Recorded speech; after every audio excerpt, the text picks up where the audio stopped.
Compression is actually a really simple thing. Let's first understand what the look of the waveform of the sound means. This is a really straightforward thing. It simply represents the loudness of the sound, and compression is nothing other than chopping off the tops of the loudness. To understand it, you can do a manual compression using volume automation. You simply automate the gain of the sound and decrease the volume.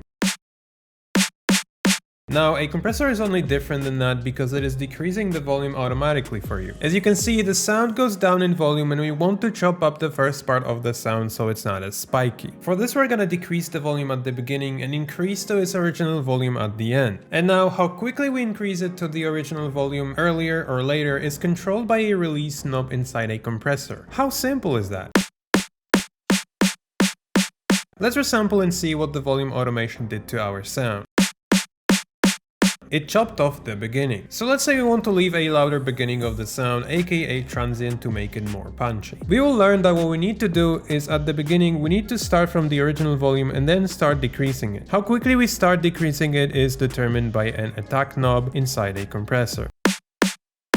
Let's resample it and see what the difference it made. Now our sound has a clicky beginning. So visual change is not the only change. You'll start to hear that more squashed aka compressed sounds sound more controlled and more in your face.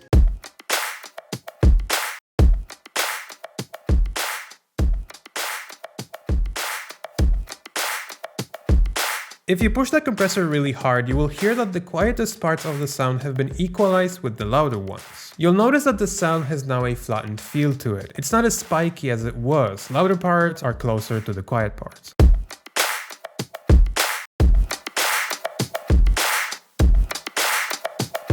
That means a compressor chopped up loud parts that go past a certain volume level. That level is called a threshold. There's also a ratio knob that determines how much the volume is reduced after passing the threshold, but I wouldn't worry much about it, and for the intensity of the compressor used a threshold level. Increase the ratio to infinite to 1 to turn it into a limiter and you will get exactly what we're talking about. A compressor that chops up peaks of the sound if they cross a threshold line. A great example of a plugin that does this is Ableton's compressor or Punch. A fun fact, Punch was supposed to be initially called a visual compressor to make compression easier for you. Both effects have a line that if your sound crosses it, it'll get chopped off. Another parameter worth mentioning is a look ahead. It loads a few milliseconds of the audio into its memory to start working even before the sound appears. It'll help you to cut those very beginnings of the sound.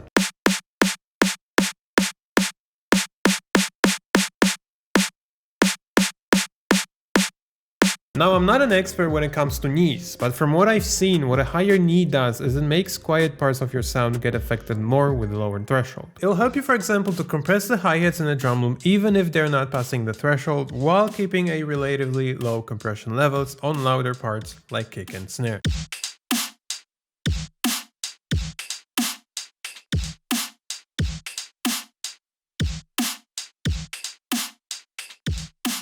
Peak and RMS are sensitivity options. Peak is more sensitive to short peaks in volume than RMS.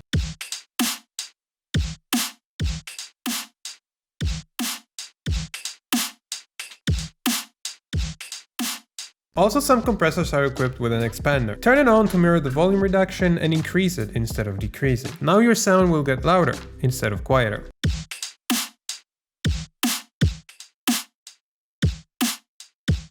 When you're compressing a sound, forget about any rules and book values. Do what sounds the best for your track. There's no perfect formula for your sound, and music is all about that. Sounds. If it sounds good, and that's it. As always, thanks for watching, hope that tutorial was useful. There's gonna be much more like these ones in the future. If you're looking for quality sounds, you can check out oversample.us, and if you're looking for quality plugins, you can check out plugins at oversample.us. Check out our playlists if you want to learn more, and have a good day.